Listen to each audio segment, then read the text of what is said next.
بيتخانقوا عشان طابور عيش. وشوف انهي عيله فيها اللي هي لازم نشفق عليها اكثر. ورينا التقرير يا ابني على معمل مركب. كانت نقطة البداية مع خبر نشرته بعض الجرايد حول وفاة شخص بسبب الزحام الشديد في طابور عيش. وعندما توجهت كاميرا برنامج لقرية قليلة سواء في بيت المرحوم أو الفرن تضاربت الآراء حول سبب ومكان الوفاة. سمعنا ان هو واقع هناك في الفرن والناس شالوه ودوه المستشفى وجه من المستشفى على هنا متوفى. بس ممكن الزحمة دي تسبب وفاة إنسان؟ ممكن لو حالة الإنسان غير صحية من الازدحام ممكن بيحصل له ليه تنفس. عبد الغني مات من الزحمة؟ لا ما ماشي في الزحمة، هو كان واقف طابور، كان واقفين طابور والله، والمفتش اللي موقفهم طابور. ده راجل على الله بتاع ورنيش مات هنا في قلب الحته هنا، وقع يعني وهو جاي على البيت، يعني الناس حشته وهو واقع بس. امال ليه الناس بتقول انه وقع جوه الفرن؟ نعم وقع عند الفرن. صدقني ما وقع عند الفرن، صدقني ابدا. دخل ياخد خبز من الناس زي ما تقول، يعني اتفعص بين الناس سنه دقيقه واحده، اتفعص بين غصب عنه. هو عنده اصلا تعبان صحيا من ناحيه القلب، ما استحملش لا مؤاخذه مات. ايا كان سبب الوفاة او مكانها سواء في الفرن او في طريق العودة، الا اننا بنجد نفسنا امام حالة انسانية شديدة التأثير. شخص مات واسرة بتفقد عائلها علشان رغيف عيش. عبده كان عايش في الشارع ومش عايش. بمعنى ايه؟ عايش كبيت واسرة اما مش عايش بحيث ان هو ما فيش حد عمره سمع صوته في الشارع. بيمشي في حاله ورايل على الله، لا بيحتاج بحد ولا حد بيحتاج له. أطيب عباد الله وغلبان وما يستاهلش المتعة والله، بس زحمة الدنيا هي اللي عملت في كده. هعيش ازاي انا يعني من غير معاش؟ اعيش ازاي ما انتوا كله لا بشتغل ولا بعرف اروح ولا باجي واجي لنا حواليها. ورغم التأثر الشديد الواضح على زوجة الفقيد وعدم وجود مورد ليها بعد رحيل زوجها، إلا أن المشكلة مش مشكلة خاصة عدت وخلاص، لكنها مشكلة بتتكرر كل يوم، وهي الزحام الشديد والصراع للحصول على رغيف عيش. من الساعه 7 الصبح انا خارج من بيتي وجيت ما خدتش اي عيش. سيب اني وظيفتي عشان اجيب بجنيه عيش. من 6 الصبح احنا بنجيب بجنيه عيش والله، من الفجر بيبدا وانا قاعده هنا مش عارفه اخد بنص جنيه للعيال. يعني سيدي 75 سنه وهنا من اجل فايت مش عارف اجيب لكم يا بيه.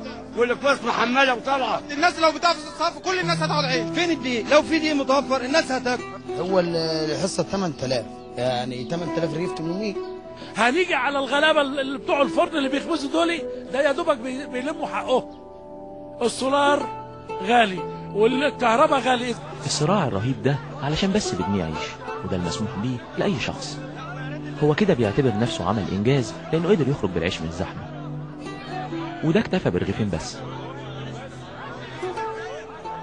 أظن الزحمة اللي شفناها ممكن تكرر كل شوية مأساة الحاج عبد الغني. وليد رشاد، القاهرة اليوم. عمرو أنا معاك إنه هذه الطوابير الحقيقة ليس فيها آدمية، ومعاك إن دي لما تتكرر تتذكر إنه الوزير قال إنه أبريل موعد نهائي لأن الطوابير دي عمرنا ما هنشوفها. بس كل اللي عاوز أقوله وإحنا في اللحظة دي إن إحنا ما ننساش في هذه الزحمة معاش لأرملة هذا الرجل اللي كان عنده ضيق تنفس، فلما جاء الزحام ودع الحياة. نخاطب مين عشان يعمل معاش لأرملة هذا الرجل؟ الست دي احنا هنجيب لها فلوس دلوقتي، يعني دي مسألة جميل. أنا من غير ما اتكلم مشاهدي نعم. القاهرة اليوم، نعم. مشاهدي القاهرة اليوم في 10 من غير ما اتكلم ومن غير ما ابص في موبايلي ومن غير ما حد يكلمني، نعم. ومن غير ما اطلع فاصل ومن غير اي حاجة، نعم. في 10 هيعولوا مرات عم عبده. جميل. مين هيروح يجيب العيش لمرات عم عبده؟ الست دي ما تقدرش تروح تقف برضه في الطابور. وبين هلالين انا ارفض ان حضرتك تقول لي اصل هو كان عنده ضيق في التنفس فلما وقف في الطابور مات. ما هو الناس قالت كده يا عمرو. يا استاذ الناس مفيد. اللي الأوربت مفيد. سألت. يا استاذ مفيد. اتفضل يا استاذ مفيد. اتفضل. الناس اللي يعني يا ريت يجيبوا لنا شكل الطابور تاني. شكل الطابور ده لو انا واقف فيه او انت واقف فيه هنموت.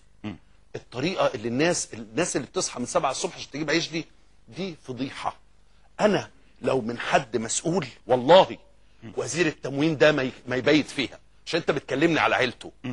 ما وصلنا اليه مع هذا الوزير هو شيء غير ادمي وغير انساني، والله ما ينفع. انا دايما قاعد اسال سؤال، وسالته يوميها قدامك. تمام، حصل. قلت له ليه الدوله ما نزلتش بنت 1000 مخبز؟ يا عم اشتغلوا حاجه، انتوا عايزين الدوله تبقى رافعه ايديها عن كل حاجه، انزلوا انتوا اعملوا 1000 مخبز وفكوا عن الناس، ادوهم عيش. قال لي لا، الدوله لن تعود مره اخرى لاداره حاجه. حضرتك سمعت الكلام ده؟ فاكر كويس. ده العيش ده الدوله يجب ان تتحرك. طب في حاجه عايز اقولها لك اذا سمحت لي. يعني انت رحت لندن وانا رحت لندن، وسافرت اوروبا وانا سافرت اوروبا.